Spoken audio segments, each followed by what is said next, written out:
Great Bear Island. Once a booming industrial center rich with resources and a thriving economy, now cold and dark, a shell of its former self. A small, remote island floating along the waters off the northern Canadian coast. The only light coming from the haunting beauty of the aurora shining overhead and the panicking electricity that it induces. There were once many people living here, even after the collapse, but all you've ever seen of them is the remains and the notes they left behind. What happened to the island? What happened to its people? What are their stories? The collapse.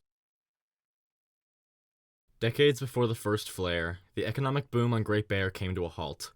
The unsustainable scouring of the island for its natural resources meant less and less returns as the years went on and the materials dwindled. For several decades, Great Bear's once thriving industrial scene slowly deflated, struggling to stay afloat. A little over 10 years before you arrive on Great Bear, the island's economy hit its final wall during the collapse. The collapse was a global economic crisis, causing a sudden crash in the North American banking systems, primarily Canada's.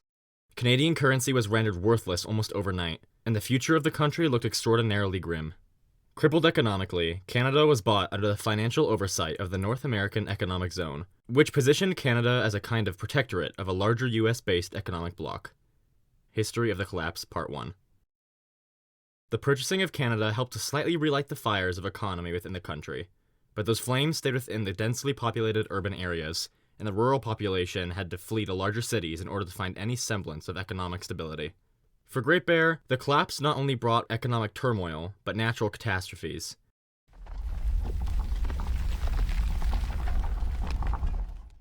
A seemingly permanent increase in seismic activity rocked the island and its communities during the collapse, devastating the island's incredibly old and outdated infrastructure. Tunnels collapsed, landslides destroyed houses and roads, and the last drops of the island's economy dried up. Any communities that still existed on the island became completely dependent on the mainland to deliver them supplies.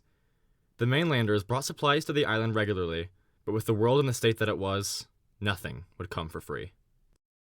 In exchange for regular supply drops, the mainlanders, in some cases at the behest of their economic overlords south of the border, felt justified in taking whatever supplies and raw materials they needed to maintain the urban communities, including dismantling some of the heavy industrial infrastructure left on Great Bear. History of the Collapse, Part 2. The mainlanders' treatment of Great Bear as a buffet of resources for their taking sparked resentment towards the current system among the island's citizens. All over Great Bear, the remaining people began to make efforts towards self-sustainability, individuals and communities making efforts to produce their own food and even power sources. But not all islanders shared the same sentiment. As the years went on, the people of Great Bear became split into two pseudo-political parties, with opposing views on their situation. One welcomed the dependence on the mainland, seeing the supply shipments as a charitable gesture to make up for the mainland's exploitation of the island's resources in the past. The others viewing any trade or travel to the mainland as a necessary evil, and holding a general distrust towards the mainlanders. These two groups, and the relationship between Great Bear and the mainland, would mostly remain this way, until the first flare brought the little they had left crashing down for good. The first flare. One peaceful Thursday night, 10 years after the collapse, the clear night sky began to fill with color. An aurora, one of Mother Nature's most wondrous sights, ready to bring her retribution to the world. The colorful light grew brighter and brighter, and electric circuits began to surge with unprecedented energy. Without warning, car batteries failed, light bulbs burst, and wires burned red hot. Hell unleashed upon humanity that night, and panic was widespread. But eventually, the sun had to rise. And as it did, people held their breath, turning their car keys, flicking on their lights, activating their heaters. Nothing. In a matter of moments, the beauty of nature crippled the societies of man. The repair job. The frequent seismic activity that began during the collapse constantly caused problems for the people of Great Bear. One such problem arose shortly before the first flare for the workers of Bleak Inlet's Canary Workshop. Previously a hub of industry on the island, now barely operating off the last inklings of trade the island had with the mainland. The previous summer, a large earthquake caused a landslide that blocked off the access road to the upper plateau of the region. Initially, there was no issue for the people of Bleak Inlet. It would simply be another issue to solve somewhere down the line.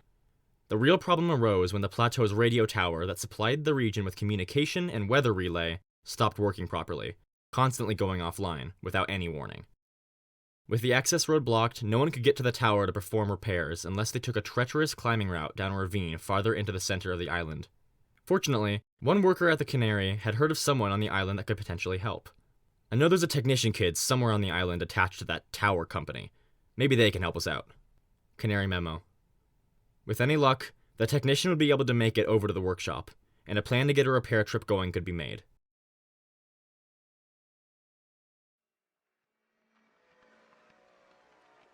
A few days after the first flare, the aurora bright in the night sky, as a young woman slams the door to the radio tower shut.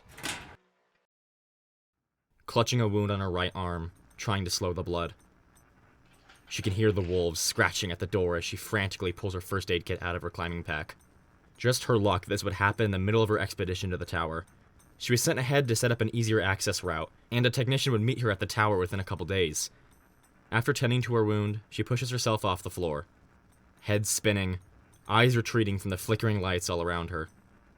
She walks into the next room, throwing her pack down on the ground and slumping into a chair at one of the desks. Her head thrown back over the top of a chair, she watches the puffs of her breath in a daze, until the computer screen in front of her flicks to life, and her mind is brought back to the quiet apocalypse around her. Blinking furiously, trying to adjust to the light, she finally sees what the screen reads. An email. A couple days old. Sent from the technician she was meant to meet. Request extraction. Wolves everywhere. Chased out of the muskeg to the coast. All predator deterrents failed. No food left. Going to check out the worksite down below Tower 12. For supplies. Use code 154 to bypass security doors. Hurry. Subject line. Sector 12 tower failure. Remote service for automated relay. Extreme predator threat. Her eyes widen and she throws the drawers of the desk open, frantically looking for a pencil, pen, anything she could use to write. This email, it must have managed to get through during one of the previous auroras. This little glimmer of hope, this chance, could not be squandered. Within minutes, she holds 2 transcribed copies of the email, paper soaked with blood from her dripping wound. She folds one into her pocket and leaves the other for any soul that may find their way to this tower. As she unfurls her bedroll and lies down, she wonders if there's a chance. Maybe there are people alive out there. Maybe together they could hold out until help arrives. She prays that any others who find their way to this tower can arrive at the work site to find a small community, a refuge in the dark.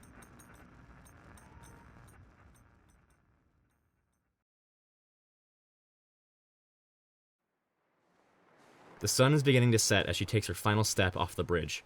She now stands near the entrance of the worksite. Despite her wounds, she made a fantastic time getting there.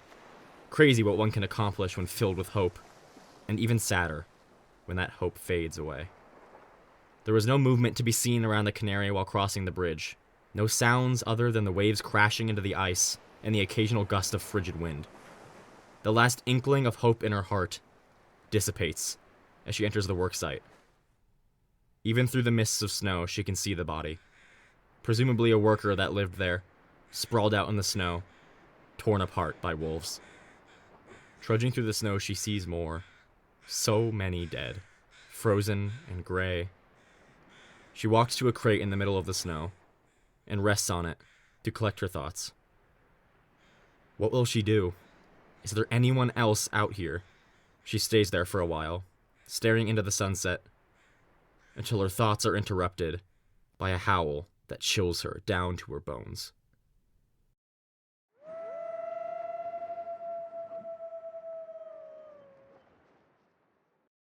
She whips around only to see a pack of wolves standing at the entrance to the worksite, snarling at her, eyes full of hunger and malice. Seeing their prey bolt, they begin their chase, cornering her into one of the many disheveled buildings. All seems lost until she backs into something. A rope, blue and thick enough to climb, hanging from the rafters of the building. Without a second thought, she's on it, her arms screaming in pain as a new stream of blood oozes from the bandage. But she refuses to quit. At last, her feet land upon the walkway of the upper floor, and there is finally a moment to breathe. With her good arm holding the rail to keep from falling, She sends the largest chunk of spit she can muster down at the hounds below, barking in anger as they lose their prey. Once the smirk leaves her face and her breath returns, she shambles through the doorway farther down the walkway to find a large room with filing cabinets, lockers, and a desk. On top of the desk lays a tin of sardines and a bottle of water. Or at least it did, before she lunged at them, devouring the contents in seconds. It's only as she swallows the last gulp of water that she notices what they were resting on. A blood-soaked note, signed by the very technician that sent the email. The very person she was hoping desperately to find alive when she arrived. Wolves won't let up. I put up a track to get above them, but they won't leave. Most of the food here is spoiled. Going to try and rig up something in that old canary workshop, but I'm staring down a deep hole here, guys.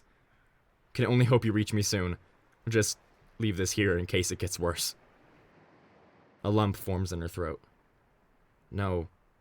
There's still a chance. He may still be in the workshop, alive. She just needs to make it there. As her vision begins to blur, she stands up from the desk. Maybe he'll have more first aid. She slowly hobbles her way across the path the technician mentioned. Each jump, each drop, a sea of pain, taking all of her strength to hold on to consciousness.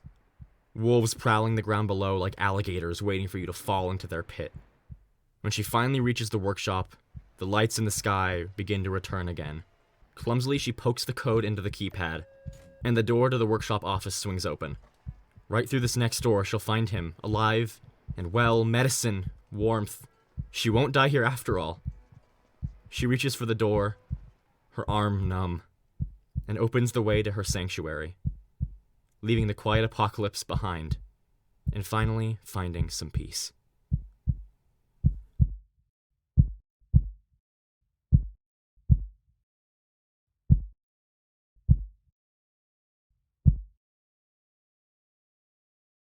Hey guys!